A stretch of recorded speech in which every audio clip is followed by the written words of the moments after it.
Have you ever wondered why the ringgit is free-falling compared to its neighboring nations? Could it be due to investor disappointment with Prime Minister Anwar? Let's take a closer look at the current state of the ringgit and the impact it's having on Malaysia's economy.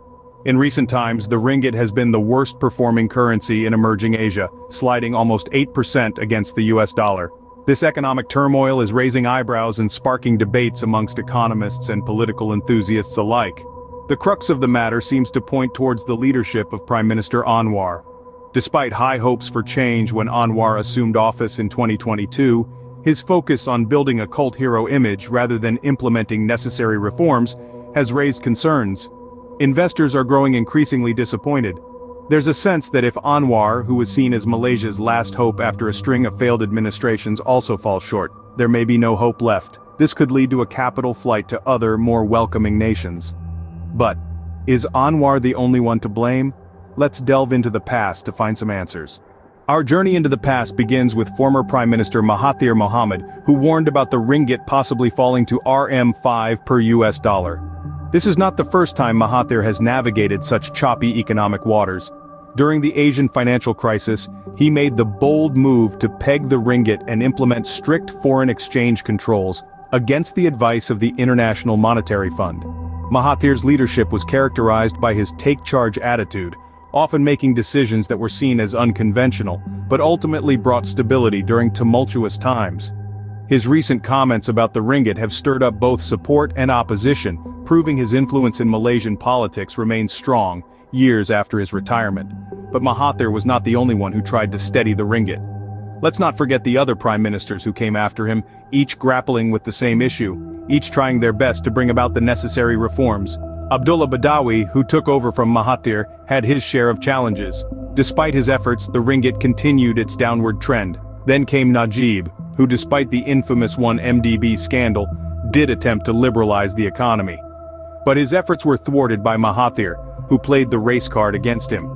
Following Najib, Mahathir returned to power, only to be succeeded by Muhyiddin Yassin and then Ismail Sabri.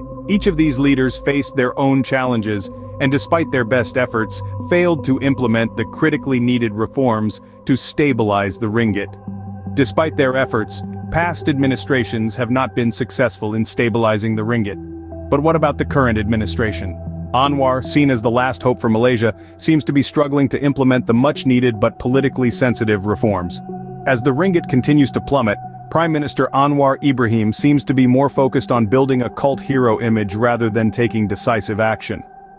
Unlike former Prime Minister Mahathir Mohamad, who took full charge during the nation's downturn and implemented a PEG+ strict foreign exchange controls against IMF recommendations, Anwar's approach seems to lack assertiveness. Adding to the concern is the current shift in the world's financial system. With de-dollarization on the horizon, a new phase is emerging that demands expertise. Unfortunately, there are growing concerns that Anwar and his inexperienced deputies may not be equipped to navigate this critical phase. The disappointment with Anwar's performance is palpable. From bullying critics to ignoring the wishes of coalition allies, his leadership has alienated even his staunchest supporters. The ringgit's freefall is not just a financial issue, it's a reflection of the nation's growing disillusionment with the current administration. The question now is, can Anwar turn things around, or is it time for a new leadership? As discontent grows, there's rising clamor for a new prime minister. Rumors are rife about a realignment of political parties to build a more cohesive federal government. The name making rounds in the corridors of power is ex-minister Hishamuddin Hussein. Known for his diplomatic acumen, Hishamuddin is seen as a potential candidate to navigate the country through these turbulent times.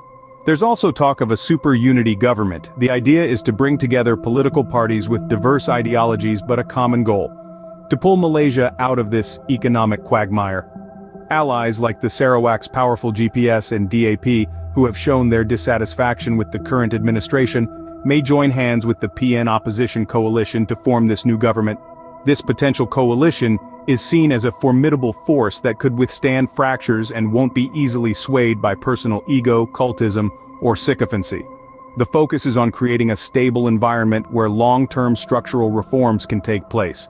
Reforms that are crucial for the well-being of Malaysia's economy and its people. As the political landscape shifts, so does the fate of the ringgit. One thing is certain, the need for decisive leadership and structural reforms has never been more critical.